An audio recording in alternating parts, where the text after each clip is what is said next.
جس طرح آدمی اگر نوافل کو چھوڑتا ہے تو آگے چل کر وہ سنتوں کو چھوڑ دیتا ہے، اور جو آدمی سنتوں کو چھوڑتا ہے وہ آگے چل کے واجبات کو چھوڑ دیتا ہے، جو واجبات کو چھوڑتا ہے لامحالہ وہ آگے چل کر فرائض کو چھوڑ ہی دیتا ہے۔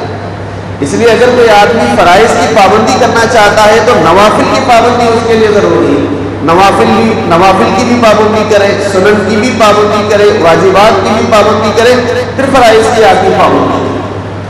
اسی طرح اگر آدمی گناہ کبیرہ سے بچنا چاہتا ہے تو اس کے لیے ضروری ہے کہ وہ گناہ صغیرہ سے بھی بچے، یہ نہ سمجھے کہ یہ تو معمولی گناہ ہے، بلکہ مومن میں اور فاسق میں اور متقی میں یہی فرق بیان کیا گیا ہے کہ فاسق و فاجر پہاڑ جیسے گناہ کو بھی معمولی سمجھتا ہے، اور متقی کا معاملہ یہ ہے کہ وہ بال جیسے گناہ کو بھی پہاڑ جیسا سمجھتا ہے۔ چنانچہ حضرت سیدنا انس بن مالک رضی اللہ تعالیٰ نے ایک موقع پہ اپنے لوگوں سے یہ بات ارشاد فرمائی، رسول اللہ صلی اللہ علیہ وسلم کے دنیا سے پردہ فرمانے کے بعد اور آپ کے اجلے صحابہ کے دنیا سے پردہ فرمانے کے بعد جیسے جیسے زمانہ دور ہوتا چلا جا رہا تھا، سیدنا انس بن مالک رضی اللہ تعالیٰ نے اس موقع پہ اپنے قریب رہنے والوں سے فرمایا تھا اور اپنے لوگوں سے فرمایا تھا کہ لوگوں کیا حالت ہو گئی ہے تمہاری، کہ رسول اللہ صلی اللہ علیہ وسلم کے زمانے میں بال جیسے گناہ کو بھی ان کے صحابہ بہت پہاڑ جیسا سمجھتے ہیں، اور تمہارا معاملہ یہ ہے کہ بڑے بڑے گناہوں کو بھی تم بال جیسا سمجھ رہے ہیں۔ اگر آدمی کا یہ مزاج بن جائے تو پھر آدمی گناہوں سے بچ نہیں سکتا اور تقوی والی زندگی آدمی اختیار کر نہیں سکتا۔ تو تقوی کے لیے ضروری ہے کہ گناہ کبیرہ سے بھی آدمی اپنے آپ کو بچائے اور گناہ صغیرہ سے بھی اپنے آپ کو بچائے۔ تقوی کے لیے اور ایک چیز ضروری ہے، وہ یہ ہے کہ آدمی گمراہ فرقوں سے اپنے آپ کو بچائے، اور گمراہ فرقوں سے بچانے کا بہترین طریقہ اور بہترین ذریعہ صالحین کی صحبت ہے۔ صالحین کی صحبت جب تک آدمی اختیار کرتا رہے گا، تقوی کی اسپرٹ اس کے اندر پیدا ہوتے رہے گی، دھیرے دھیرے تقوی والی زندگی اس کی زندگی میں آتی رہے گی۔ جب آدمی صالحین سے رشتہ توڑ دے گا، صالحین سے اپنی صحبت کو جو ہے دور کر دے گا، اپنے آپ کو صالحین میں نہ بٹھانے کی کوشش کرے گا، تو پھر آدمی تقوی سے بچ نہیں پائے گا، اور جب آدمی تقوی سے بچ نہیں پائے گا تو لامحالہ پھر آدمی بدکاری کے اندر اور گناہ کے اندر آدمی ملوث ہوگا۔ تو تقوی اختیار کرنے کے لیے یہ چیز ضروری ہے کہ اگر آدمی چاہتا ہے کہ اس کی زندگی تقوی والی بن جائے تو اسے چاہیے کہ گمراہ فرقوں سے دور رہے، اپنے آپ کو علیحدہ کرے، اور گمراہ فرقوں سے دور رہنے کے لیے ضروری ہے کہ صالحین کی صحبت کو اختیار کرے۔ اور ایک تقوی یہ ہے کہ اس کے ساتھ ہی ساتھ مشتبہ چیزوں سے اپنے آپ کو آدمی دور رکھے۔ ایک تو یہ حلال ہے اور دوسرے یہ حرام ہے، اور اس کے درمیان مشتبہ چیزیں ہیں، بعض چیزیں وہ ہیں جو مشتبہ ہیں، معلوم نہیں کہ یہ حلال ہے، معلوم نہیں کہ یہ حرام ہے۔ رسول اللہ صلی اللہ علیہ وسلم نے ایک حدیث میں یہ بات ارشاد فرمائی کہ الحلال بین والحرام بین، کہ حرام بھی واضح ہے اور حلال بھی واضح ہے، ان دونوں کے درمیان میں تیسری چیز ہے وہ مشتبہ۔ جو آدمی حرام چیزوں سے بچنا چاہتا ہے اس کے لیے ضروری ہے کہ وہ مشتبہ چیزوں سے بھی ضرور اپنے آپ کو بچائے، اور جو مشتبہ چیزوں سے اپنے آپ کو بچاتا ہے وہ ضرور حرام چیزوں سے آدمی بچ جاتا ہے۔ تو تقوی کے لیے آدمی کے لیے ضروری ہے کہ وہ مشتبہ چیزوں سے اپنے آپ کو بچائے، معلوم نہیں کہ یہ حرام ہے یا نہیں، معلوم نہیں کہ یہ حلال ہے یا نہیں، تو ایسی چیز کا آدمی اختیار ہی نہ کرے کہ اس کے بارے میں اسے علم نہ ہو سکتا ہے کہ حرام ہو جائے تو گناہ کا مرتکب ہو جائے، ہو سکتا ہے کہ وہ حلال ہو یا نہ ہو، آدمی اس سے اپنے آپ کو دور رکھے۔ تقوی کے لیے اور ایک چیز ضروری ہے، آدمی خواہشات نفسانی سے اپنے آپ کو دور رکھے۔ خواہشات ہی پورے گناہوں کی جڑ ہے، خواہشات آدمی کو گناہوں کی دلدل کی طرف لے جاتے ہیں، اور خواہشات ایسی ہیں کہ جیسے ریت کا سمندر ہے۔ آپ نے دیکھا ہوگا کہ صحرا کے اندر کہ جہاں ریتیلی زمین ہے، دھوپ میں اگر آدمی دیکھے گا تو ایسے معلوم ہوگا کہ وہ ریت ایک سمندر ہے، پانی کی لہریں آپ کو نظر آئیں گی، اور جو مسافر ہوتا ہے، جو شدید جسے پیاس لگتی ہے، وہ ریت کی لہروں کو دیکھ کر دھوکہ کھا جاتا ہے، اور آدمی ایک پیاس بجھانے کے لیے وہ ریت کے سمندر کی طرف آگے بڑھنے کی کوشش کرتا ہے. دھیرے دھیرے جیسے آگے بڑھتا ہے اور جب قریب پہنچتا ہے تو اسے پتہ چلتا ہے کہ یہ پانی کا سمندر نہیں ہے بلکہ ریت کا سمندر ہے. گویا کہ وہ اپنے آپ کو آگے بڑھا کر ہلاکت کے منہ میں پہنچا دیتا ہے. خواہشات نفسانی پر عمل کرنے والا بھی ایسے ہوتا ہے کہ خواہشات اسے سب زبان دکھاتے ہیں اور اس کی بنیاد پر وہ آگے بڑھتا رہتا ہے آگے بڑھتا رہتا ہے. اور جب آدمی انتہا کو جب پہنچ جاتا ہے تو پھر پیچھے مڑنے کا اسے راستہ نظر نہیں آتا اور ہلاکت اور بربادی اس کا مقدر بن جاتی ہے. آدمی کے لیے ضروری ہے کہ وہ خواہشات سے اپنے آپ کو بچائے. اور پھر تقوی کا اعلیٰ درجہ کیا ہے؟ غیر اللہ کی طرف التفات نہ، بس اس کی نگاہ اللہ کی ذات پر ہی ہو، اس کے تصورات میں بھی اللہ کی ذات ہی ہو، اور اس کی محبت کی معراج بھی اللہ کی ذات ہی ہو. وہ اللہ کی ذات میں ایسا مخ ہو جائے اور ایسا گرویدہ ہو جائے کہ اللہ کی ذات کے علاوہ کوئی ذات اس کی نگاہوں میں نہ آئے، اس کے خیالات کے اندر بھی نہ آئے. یہ تقوی کی انتہا ہے. قرآن کریم میں کہا گیا ان صلاتی و نسکی و محیای و مماتی للہ رب العالمین. جب آدمی تقوی کی انتہا کو پہنچ جاتا ہے تو وہ اپنی زبان سے بھی کہتا ہے اور اپنے اعمال سے بھی کہتا ہے ان صلاتی و نسکی، اے اللہ میری نماز، میری قربانی، میرا جینا اور میرا مرنا سب آپ کی ذات کے لیے، میری پوری زندگی آپ کی ذات کے لیے. یہ تقوی کا سب سے اونچا مقام ہے اور سب سے اعلیٰ مقام ہے. جب آدمی تقوی اختیار کرتے کرتے تقوی کی سیڑھیاں چڑھتے چڑھتے جب بلندی پر پہنچ جاتا ہے تب اس کے ذہن میں اللہ کی ذات کے علاوہ کوئی اور ذات نہیں ہوتی ہے. وہ اللہ کی محبت کے علاوہ اس کے دل میں کسی اور کی محبت نہیں ہوتی ہے. وہ اللہ کے احکامات کے علاوہ کسی اور چیز کی طرف التفات بھی نہیں کرتا ہے. قرآن کریم میں روزوں کا حاصل اور روزوں کا مقصد تقوی بیان کیا گیا ہے.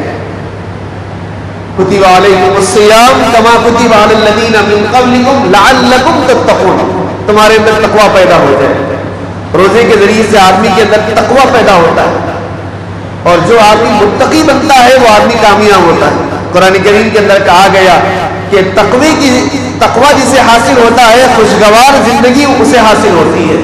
تقوی جسے حاصل ہوتا ہے دعائیں اس کی قبول ہوتی ہے. تقوی جسے حاصل ہوتا ہے اللہ کی محبت اور معرفت اسے حاصل ہوتی ہے. تقوی جسے حاصل ہوتا ہے دشمنوں پر اسے کامیابی حاصل ہوتی ہے. اور تقوی جسے حاصل ہوتا ہے اللہ تبارک و تعالیٰ کے پاس پہنچنے کے بعد ایسے انعامات اور ایسے اکرامات اور ایسے اعزازات سے اسے نوازا جاتا ہے آدمی اس کا تصور نہیں کرتا ہے. ان تمام چیزوں کے لیے تقوی روزہ سب سے بہترین چیز ہے. روزے کے ذریعے سے تقوی کی اسپرٹ آدمی کی زندگی کے اندر پیدا ہوتی ہے. اسی وجہ سے اللہ تبارک و تعالیٰ نے رمضان المبارک کے اندر پورے مہینے کے روزے فرض فرمائے تاکہ انسان کے اندر تقوی والی زندگی آ جائے، تقوی کی اسپرٹ پیدا ہو جائے اور وہ متقی بن جائے، وہ وارثہ بن جائے، وہ اللہ سے ڈرنے والا بن جائے، وہ گناہوں سے بچنے والا بن جائے. ذرا غور کر کے دیکھیے آپ روزے پر آدمی روزہ رہتا ہے بھوک اور پیاس خواہشات سے اپنے آپ کو بچاتا ہے اور یہ معاملہ گھنٹہ دو گھنٹے کا نہیں ہوتا ہے. صبح صادق سے لے کے غروب آفتاب تک یہ سلسلہ جاری رہتا ہے. اور ایسا نہیں ہے کہ وہ مجمع میں ہے تو بچتا ہے کہ تنہائی میں ہے تو نہیں بچتا ہے. مجمع کے اندر ہے تو بھی احکامات ربانی پر عمل کرتا ہے، تنہائی کے اندر ہوتا ہے تب بھی احکامات ربانی پر عمل کرتا ہے. وہ مجمع کے اندر ہوتا ہے تب بھی بھوک اور پیاس سے اپنے برداشت کرتے ہوئے اپنے آپ کو بچاتا ہے.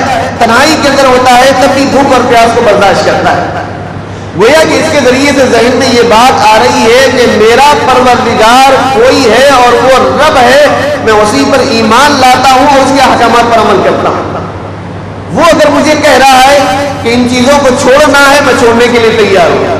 چاہے دنیا والے دیکھیں تب بھی میں چھوڑوں گا، دنیا والے نہ دیکھیں تب بھی میں چھوڑوں گا، جلوت کے اندر رہوں گا تب بھی چھوڑوں گا، خلوت کے اندر رہوں گا تب بھی چھوڑوں گا. یہ جب کسی کا مزاج بن جاتا ہے تو پھر گویا کہ وہ تقوی کی طرف رواں دواں ہوتا ہے. روزے کے ذریعے سے یہی اسپرٹ پیدا کی جا رہی ہے کہ آدمی کی نگاہ اللہ کی ذات پر ہو، اللہ کے احکامات پر. وہ سب کے ساتھ درمیان میں ہو تو بھی اللہ کے احکامات اس کے سامنے ہو، اگر تنہائی میں ہو تو بھی اللہ کے احکامات اس کے سامنے ہو. آدمی کی خواہش اسے بڑھاتی رہتی ہے اور اسے آمادہ کرتی رہتی ہے، کچھ تو آپ کھا دو، کوئی آپ کو دیکھنے والا نہیں ہے، لیکن دل میں اس کے خیال یہ آتا ہے کوئی اگر نہ دیکھ رہا ہو تو کوئی بات نہیں، اللہ کی ذات تو مجھے دیکھ رہی ہے۔ یہی ہے تقویٰ، گناہوں سے بچنا اور اللہ کی ذات سے ڈرنا۔ جس کا یہ مزاج بن جاتا ہے وہ شخص متقی بن جاتا ہے۔ روزے کے ذریعے سے یہ چیز پیدا کی جا رہی ہے، اور دوسری روزے کے ذریعے سے یہ چیز پیدا کی جا رہی ہے کہ آدمی حلال چیزوں کو بھی اللہ کے احکامات پر چھوڑ دیتا ہے۔ کھانا اس کے لیے حلال ہے، پینا اس کے لیے حلال ہے، نفسانی خواہشات جائز طریقے سے پورا کرنا اس کے لیے حلال ہے، لیکن اس کے باوجود بھی اللہ کے احکامات پر عمل کرتے ہوئے نہ وہ کھاتا ہے، نہ وہ پیتا ہے، نہ وہ نفسانی خواہشات کو پورا کرتا ہے۔ اس کے ذہن میں یہی بات ہوتی ہے کہ اللہ تبارک و تعالیٰ نے مجھے ان چیزوں سے بچنے کا، ان چیزوں سے رکنے کا حکم دیا، اس لیے مجھے رکنا ہے۔ جب اللہ تبارک و تعالیٰ حلال چیزوں سے اسے بچنے کا حکم دے رہے ہیں اور وہ حلال چیزوں سے بچ رہا ہے، تو کیا وہ آگے چل کے حرام چیزوں میں ملوث ہوگا، حرام چیزوں کو اختیار کرے گا؟ جو آدمی حلال چیزوں کو اللہ کے منشے کے مطابق روک لیتا ہے اور بچا لیتا ہے، وہ شخص ضرور اللہ کے منشے کے مطابق حرام چیزوں سے اپنے آپ کو خود بخود بچا لیتا ہے۔ اور تقویٰ تو اسی کا نام ہے کہ حرام چیزوں سے اپنے آپ کو بچائے، گناہ کبیرہ سے اپنے آپ کو بچائے۔ روزے کے ذریعے سے یہ اسپرٹ بھی اس کے اندر پیدا کی جا رہی ہے، اور اسی طرح روزے کے ذریعے سے افطار کے موقع پر اور سحر کے موقع پر یہ مزاج اس کا بنایا جا رہا ہے کہ بندہ ربانی احکامات کے تابع، نفسانی خواہشات کے تابع نہیں۔ اللہ تبارک و تعالیٰ نے فرمایا کہ اب تک کھانے کی تمہیں اجازت ہے، تمہیں کھانا ہے، ایک لمحے بعد اب تمہیں کھانے کی اجازت نہیں ہے۔ جو چیز تمہارے لیے حلال تھی اب تمہارے لیے جائز نہیں رہی۔ بندہ خود کو روک لیتا ہے، اپنے ہاتھ کو روک لیتا ہے۔ کوئی اگر اس کے سامنے کتنی ہی بہترین چیزیں، ہمارا اقسام کی نعمتیں اگر اس کے سامنے لا کے رکھتا ہے، اس سے کہتا ہے ایک لقمہ آپ کھا لیجیے کیا ہو جائے گا، تو وہ کہے گا کہ نہیں، اللہ کا حکم آ چکا ہے، اب یہ چیزیں میرے لیے جائز نہیں۔ اپنے ہاتھ کو بچا لیتا ہے، اپنے ہاتھ کو روک لیتا ہے۔ یہی معاملہ افطار کے موقع پر ہوتا ہے کہ چاہے اس کے پاس ہما اقسام کی نعمتیں نہ بھی ہو، پانی اس کے پاس موجود ہو، کھجور اس کے پاس موجود ہو، اور جب اللہ کا حکم آ جاتا ہے کہ اب اسے روزہ ختم کرنا ہے اور اسے افطار کرنا ہے، کوئی لوگ اگر اسے یہ کہے ہما قسم کی نعمتیں ایک آدھے گھنٹے کے بعد آپ کے لیے میسر آنے والی ہے، آپ روزے کو اور طویل کر دیں، وہ کہتا ہے کہ نہیں، اللہ کا حکم آ گیا ہے، اب مجھے روزہ ختم کرنا ہے، چاہے پانی کے ذریعے سے ہو، چاہے کھجور کے ذریعے سے ہو، میں تو رب کا پابند ہوں، میں خواہشات کا پابند ہوں۔ روزے کے ذریعے سے یہ مزاج پیدا کیا جائے، اور ساتھ ہی ساتھ روزے کے ذریعے سے زبان پر قابو پانے، آنکھ پر قابو پانے، کان پر قابو پانے، دل و دماغ پر قابو پانے کا یہ مزاج اس کے اندر پیدا کیا جا رہا ہے۔ غیر روزوں میں تو آدمی پھر بھی اپنی زبان کو لگام نہیں دیتا ہے، اپنی آنکھوں کی حفاظت نہیں کرتا ہے، اپنے کانوں کی حفاظت نہیں کرتا ہے، اپنے قدموں کی حفاظت نہیں کرتا ہے، لیکن روزے دار ضرور اس کی حفاظت کرتا ہے۔ اکثر روزے داروں کو آپ دیکھیے کہ وہ روزے کی حالت میں ہوتے ہیں، چاہے ان کا مزاج جیسے تیسے ہو، لیکن حالت روزے میں ہونے کے بعد اپنی آنکھ کی حفاظت کرتے ہیں، خود بخود ان کی نگاہیں نیچے جھک جاتی ہے، اور دل میں یہ خیال پیدا ہوتا ہے کہ جب میں نے اللہ کے لیے کھانے پینے سے اپنے آپ کو بچائے رکھا ہے، خواہشات سے بھی اپنے آپ کو بچائے۔ صرف کھانے پینے سے بچنے کا نام روزہ نہیں ہے، بلکہ خواہشات سے بچنے کا نام بھی روزہ ہے۔ اور تقویٰ تو اسی سے پیدا ہوتا ہے، آنکھ اس کے نیچے ہو جاتی ہے، اور کانوں کے اندر کوئی غیر شرعی چیزیں اگر پڑتی ہے تو اپنے کانوں کی حفاظت کرتا ہے، یا تو اسے بند کرتا ہے، یا تو وہاں سے چلے جاتا ہے، یا اگر ایسا نہیں ہے تو اپنے آپ کو اس سے بچانے کی کوشش کرتا ہے، زبان کو بے لگام ہونے سے بچانے کی کوشش کرتا ہے۔ اگر کوئی اس سے لڑتا جھگڑتا ہے تو وہ فوراً کہتا ہے کہ انی صائم، کہ بھائی میں تو روزے سے ہوں، اس وقت یہ لڑنے جھگڑنے کا موقع نہیں، میں تو اللہ کے لیے میں نے حلال چیزوں کو حلال چیزوں سے میں نے اپنے آپ کو دور رکھا ہے، اور لڑنا جھگڑنا تو یہ تو ناجائز چیزیں ہیں، اس سے تو بدرجہ ادب مجھے اپنے آپ کو روکنا ہے۔ تو گویا کہ روزہ ان تمام چیزوں کی تربیت اسے دیتا ہے۔ اسی وجہ سے قرآن کریم میں کہا گیا کہ روزہ روزے دار کے لیے بہترین تربیت، اور اسی تربیت کے نتیجے میں اس کی زندگی تقوی والی بنتی ہے، اور اللہ تبارک و تعالیٰ کو متقی بندے بہت پسند ہے۔ اللہ نے قرآن کریم میں یہ بات ارشاد فرمائی ان اکرمکم عند اللہ اتقاکم. اللہ تبارک و تعالیٰ کے نزدیک وہ شخص مکرم ہے، وہ شخص معزز ہے، وہ شخص محترم ہے، وہ شخص قابل قدر ہے جو ڈرتا ہے اور جو بچتا ہے، جو تقوی والی زندگی اختیار کرتا ہے. اللہ تبارک و تعالیٰ کو وہ بندہ زیادہ پسند. کیوں؟ اللہ تبارک و تعالیٰ یہی چاہتے ہیں کہ بندہ ڈرے اور بندہ بچے. اللہ کی ذات سے بندہ ڈرے اور اللہ کے ان احکامات سے بندہ بچے جن احکامات سے رکنے کا اللہ تبارک و تعالیٰ نے اسے حکم دیا ہے. جو اس طرح دنیا میں زندگی گزارتا ہے اور گزار کے اللہ تبارک و تعالیٰ کے پاس پہنچتا ہے، اللہ تبارک و تعالیٰ ایسے بندے سے خوش ہوتے ہیں اور اس کے لیے ایسی نعمتوں کی بوچھار فرماتے ہیں اور ایسی نعمتوں کی بارش فرماتے ہیں جس کا بندہ تصور نہیں کرتا. رسول اللہ صلی اللہ علیہ وسلم نے روزے کے ذریعے سے حضرات صحابہ کی یہی تربیت فرمائی اور حضرات صحابہ روزے کے ذریعے سے انہی چیزوں کو اختیار کرتے. چنانچہ حضرت سیدنا عمر فاروق رضی اللہ تعالیٰ عنہ، حضرت سعد ابن ابی وقاص رضی اللہ تعالیٰ عنہ کو کسرا کی طرف آپ نے بھیجا تھا. سپر پاور تھا، اس سے مقابلے کے لیے لشکر تیار فرمایا اور حضرت سعد بن ابی وقاص رضی اللہ تعالیٰ عنہ کو کمانڈر ان چیف بنایا اور جاتے ہوئے آپ نے جو نصیحت فرمائی تھی وہ نصیحت دی تھی. آپ نے فرمایا سعد بن ابی وقاص میں تمہارے ساتھ قافلہ بھیج رہا ہوں اور دشمنوں سے مقابلے کے لیے بھیج رہا ہوں، لیکن میں تمہیں نصیحت کرتا ہوں کہ تقوی والی زندگی کو اختیار کرنا، اللہ سے ڈر کی زندگی اختیار کرنا. کیوں کہ یہ جو شخص اللہ سے ڈر کی زندگی اختیار کرتا ہے اور تقوی والی زندگی اختیار کرتا ہے اس کے لیے دشمنوں سے مقابلے کے لیے اس عظیم ہتھیار سے بہتر کوئی ہتھیار نہیں. تقوی جس کے پاس ہے سب سے بہترین ہتھیار اس کے پاس ہے. دشمن بھی اس سے ڈرنے لگیں گے، شیطان بھی اس سے ڈرنے لگے گا، نفس بھی اس سے ڈرنے لگے گا. اگر کسی کی زندگی تقوی سے خالی ہو جائے گی تو پھر دشمن آپ کے اوپر غالب آ جائے گا. سیدنا عمر فاروق رضی اللہ تعالیٰ نے یہ بات ارشاد فرمائی کہ جب تقوی سے آپ کی زندگی خالی ہو جائے گی اور گناہوں کے مرتکب ہوتے رہیں گے تو وہ بھی گناہ گار ہوں گے اور آپ بھی گناہ گار ہوں گے، لیکن وہ آپ پر غلبہ حاصل کر لیں گے. کیوں؟ تقوی آپ سے نکل گیا تو وہ آپ پر غالب ہو جائیں گے. اس لیے تقوی اختیار کرے، کامیابی آپ کے قدم چومے. رمضان المبارک میں اللہ تبارک و تعالیٰ نے ہم کو روزہ رکھنے کا حکم فرمایا ہے اور اللہ کے احکامات کی تعمیل میں ہم روزہ بھی رکھ رہے ہیں، لیکن صرف روزہ کھانے پینے نفسانی خواہشات سے بچنے کا نام نہیں ہے، بلکہ ربانی احکامات پر مکمل عمل پیرا ہونے کا نام روزہ ہے. اور روزے کے اثرات روزے کے بعد بھی مرتب ہونا چاہیے. ایک تو رمضان گزرنے کے بعد مرتب ہونا ہے اور دوسرا افطار کے بعد مرتب ہونا ہے. جس طرح حالت روزہ میں ہم پھونک پھونک کر قدم رکھتے ہیں اور ہر قدم کو بڑے درست طریقے پر رکھتے ہیں، بڑی احتیاط کے ساتھ رکھتے ہیں، افطار کے بعد بھی ہر قدم ہمارے پھونک پھونک کر رکھنے کی ضرورت ہے. افطار کے بعد ہمیں یہ سوچنا چاہیے یہ چیز حلال ہے یا حرام. ابھی میں نے افطار کیا ہے، اللہ تبارک و تعالیٰ نے حلال کو بھی کچھ وقت کے لیے حرام کر دیا تھا اور اس کے ذریعے سے یہ مزاج بنایا تھا کہ جب حلال سے بچنا ہے تو حرام سے تو بچنا ہی. افطار کے بعد آدمی کوشش کرے کہ یہ حرام تو نہیں. افطار کے بعد آدمی کوشش کرے کہ جو ہے میری نگاہ غیر کی طرف تو نہیں پڑ رہی ہے، ناجائز چیزوں کی طرف تو نہیں پڑ رہی ہے، میری خواہشات ناجائز چیزوں کی طرف تو نہیں آ رہی ہے، میں کسی سے لڑ جھگڑ تو نہیں رہا ہوں، میں کسی کے ساتھ زیادتی کے معاملہ تو نہیں کر رہا ہوں. جب میں روزوں میں ان چیزوں سے بچتا تھا تو روزوں کے بعد ان چیزوں سے مجھے بچنا ہی.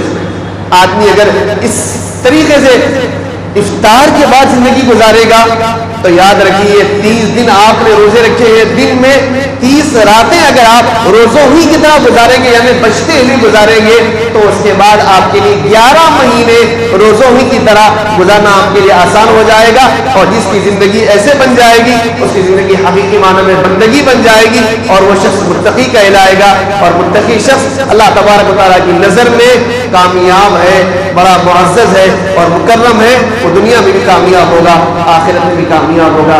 اللہ تبارک و تعالیٰ سے دعا فرمائیے کہ اللہ تبارک و تعالیٰ ہم سب کو رمضان المبارک کی صحیح قدردانی کی توفیق عطا فرمائے.